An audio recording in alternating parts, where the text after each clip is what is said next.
Welcome to Telugu classes by Purnima. ఈరోజు వీడియోలో డిఎస్సిలో వచ్చే తెలుగు మెథడ్స్ పార్ట్ బి ఇప్పుడు తెలుసుకుందాం. భాష, వివిధ భావనలు, స్వభావం, తరగతి గది అన్వయం, వీటి నుండి వచ్చే ప్రశ్నలు తెలుసుకుందాం. ముందుగా పరిమిత సాధనాల్ని అపరిమితంగా వాడుక చేసేది భాష. ఈ నిర్వచనం భాషావేత్తల దృష్టిలోనిది. భాష అనే భావనకు సంబంధించి సరికాని ప్రవచనాన్ని గుర్తించండి. డి మాత్రమే సరికాదు. భాష వ్యక్తుల మధ్య పరస్పర సహకారాన్ని పెంపొందించదు. భాషా నిర్వచనాలకు సంబంధించి సరికాని దానిని గుర్తించండి. తాత్విక చర్చకు ఉపకరించే సాధనం మత ప్రచారకుడు. క్రింది ప్రవచనాల్లో సరైనవి ఏబిసిలు. ఏబిసి. ఊహావాదం, టట్ వాదం ప్రతిపాదించింది ఎవరు? కొండికల్. పాఠశాల గంట కొట్టగానే పాఠశాలను విడిచిపెట్టడం లేదా పాఠశాలలోనికి ప్రవేశించడం అనే ఉదాహరణ ఈ వాదాన్ని సమర్థిస్తుంది. డింగ్ డాంగ్ వాదం, ప్రకంపన వాదం. మానవుడు జంతుజాలం నుండి ఆవిర్భవించి సంపూర్ణ మానవుడు ఎలా అయ్యాడో భాష కూడా ఒక వరుస క్రమంలో సహజ పరిణామం చెంది ఉండవచ్చు అనే తెలిపే వాదం. క్రమ పరిణామ వికాసవాదం. మానవుడి వాక్ అవయవాల నుంచి ఉత్పన్నమైన భాషా విజ్ఞానానికి ఉపయోగపడే ప్రతి శబ్దాన్ని ఏమంటారు? ధ్వని. పెదవులు గుండ్రంగా ఉన్నప్పుడు పుట్టే అచ్చులు వర్తులితం, ఓష్ట్యాచ్చులు. మొదటి వరుసలోని వర్గాక్షరాలకు రెండో వరుసలో వాటిని వ్యవహరించే నామాంతరాలతో జతపరచండి. లా, యా, వా, రా. ధ్వనుల స్థానకరణ ప్రయత్నాన్ని, ఉచ్చారణ విధానాన్ని తెలిపేది. ధ్వని విజ్ఞానం. ఒక విద్యార్థి పలికేటప్పుడు స్కేలు, ఇస్కేలు, రక్తము, ఇరకతము, స్కూలు, ఇస్కూలు, హోళిగా, ఓళిగాగా పలకడం ధ్వని పరిణామంలో వీటికి చెందినవి. అజాదిత్వం. ధ్వని పరిణామంలో భాగంగా తాళవ్యీకరణంకు సంబంధించి సరికానిది. గుర్రములు, గుర్రాలు, చివుకు, చీకు అనేవి తాళవ్యీకరణానికి ఉదాహరణ. భాషలో కాలక్రమాన వర్ణాలు, ధ్వనులు, వాక్య నిర్మాణము, వ్యాకరణ నిర్మాణము మారినట్లుగానే అర్థాలు కూడా మారుతుంటాయి.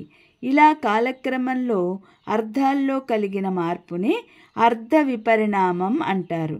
డాష్ అని నిర్వచించింది ఎవరు? ఆచార్య పిఎస్ సుబ్రహ్మణ్యం.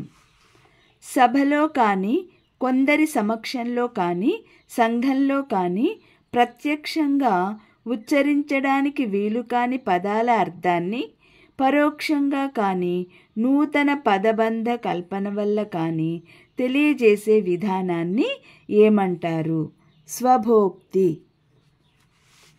శిశువులో భాషావగాహనకు, భాషోత్పాదనకు మధ్య గల సుమారు వ్యవధి 5 నెలలు. ఒకటి కంటే ఎక్కువ భాషలు కలిగి అర్థం చేసుకోగల వ్యక్తులను సూచించేది స్వీయ బహుభాషిత్వం. బహుభాషిత్వానికి కారణాలలో సంబంధం లేనిది. రాజ్యాధికార కాంక్ష. భాష సంకేతాల ద్వారా జరిగే సాధారణ భావ వ్యక్తీకరణ, భావగ్రహణం ఏ ప్రయోజనాలుగా చెప్పవచ్చు? సాంకేతిక ప్రయోజనాలు. భాషా ప్రయోజనాలలో సామాజిక ప్రయోగానికి సంబంధం లేనిది. జీవనోపాధి. పదాల వాక్యాల నిర్మాణ క్రమంలో పోలికల ఆధారంగా భాషా కుటుంబాలను విభజించడాన్ని ఇలా పిలుస్తారు: భాషా నిర్మాణ ప్రాతిపదిక. టిబెటో బర్మన్ చైనీస్ శాఖలు ఈ భాషా కుటుంబానికి చెందినవి. సైనో టిబెటన్ భాషా కుటుంబం. శిశువు తన జాగ్రత్తావస్థలో ఏ భాషలో ఆలోచిస్తాడో, నిద్రావస్థలో ఏ భాషలో కలలు కంటాడో అదే అతడి మాతృభాష అని నిర్వచించింది ఎవరు? బల్లార్డ్.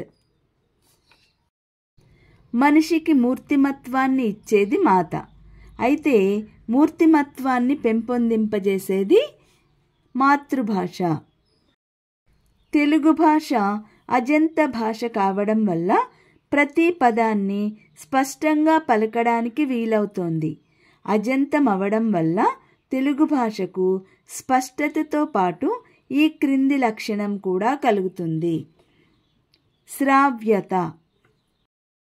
తల్లిపాలు తాగి పెరిగిన వాడికి, దాదిపాలు తాగి పెరిగిన వాడికి ఎంత తేడా ఉంటుందో, మాతృభాషలో విషయం నేర్చుకున్నవాడికి పరభాషలో నేర్చుకున్నవాడికి అంతే తేడా ఉంటుంది అని మాతృభాషలో బోధనా ప్రాధాన్యతను తెలిపినది ఎవరు?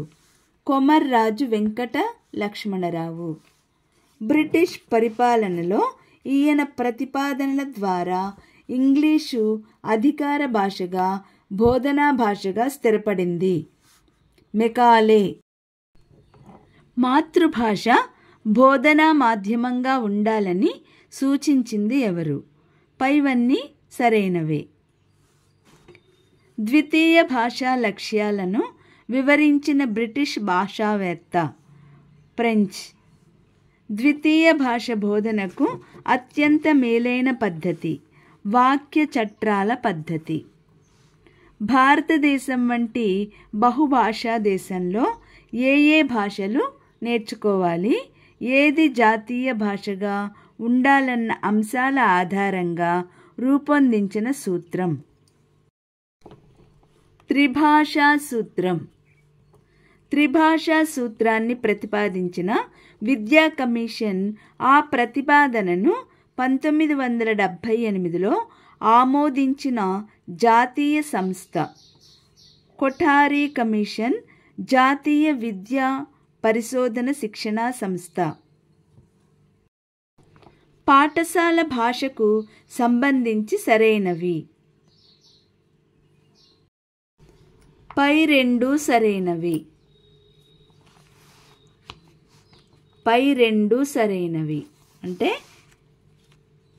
గృహ భాషకు, పాఠశాలలో మాట్లాడే భాషకు వైవిధ్యం ఉండవచ్చు. 1.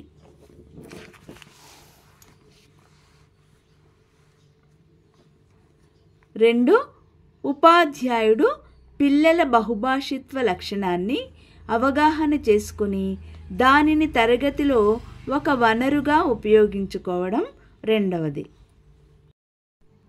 పార్లమెంటులో హిందీ, ఆంగ్ల భాషలలోనే గాక ఉభయ సభలలోని వారు తమ మాతృభాషలో అభిప్రాయాలను వ్యక్తం చేసే హక్కును కల్పించే రాజ్యాంగ అధికరణం 120C.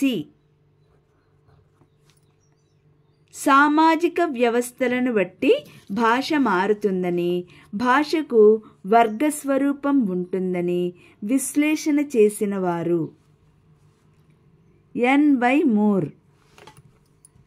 తెలుగు భాషా చరిత్రలో మొదటి దశగా పేర్కొనబడే క్రీస్తుపూర్వం 400 నుండి క్రీస్తుశకము 500 వరకు గల తెలుగు భాష తీరుతెన్నులలో తప్పుగా పేర్కొనబడినది. తెలుగు భాషకు లిఖిత రూపం ఏర్పడి రాజభాషగా ఆదరించబడినది ఈ కాలంలోనే. ఈ క్రింది వానిలో సరికానిది. తెలుగు భాషకు ప్రాచీన హోదా ప్రకటించింది 2006. గ్రాంధిక భాషకు సంబంధించి సరైన నిర్వచనం కానిది గుర్తించండి. అత్యధిక సంఖ్యాకులు దైనందిన కార్యకలాపాలలో వాడే భాష గ్రాంధిక భాష. మాట్లాడే భాషతో పొంతన లేకపోవడం ఈ భాష లక్షణంగా చెప్పవచ్చు. గ్రాంధిక భాష.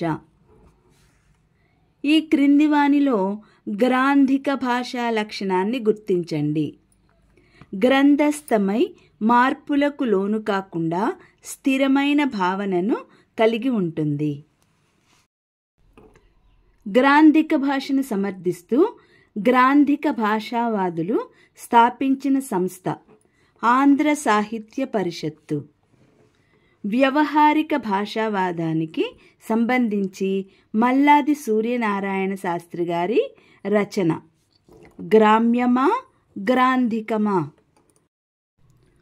ఉపభాష, ప్రాదేశిక భాష అని నామాంతరములు గల భాష. మాండలిక భాష. మాండలిక భాషా లక్షణాలకు సంబంధం లేనిది. మౌఖిక భాషకు లిఖిత భాషకు మధ్య దగ్గర సంబంధం ఉంటుంది. భాష మారుటకు కారణమైనది. సాంఘిక వ్యవస్థ. క్రింది మొదటి వరుసలోని భాషా మండలాలతో రెండో వరుసలోని పదాలను జతపరచండి. 1.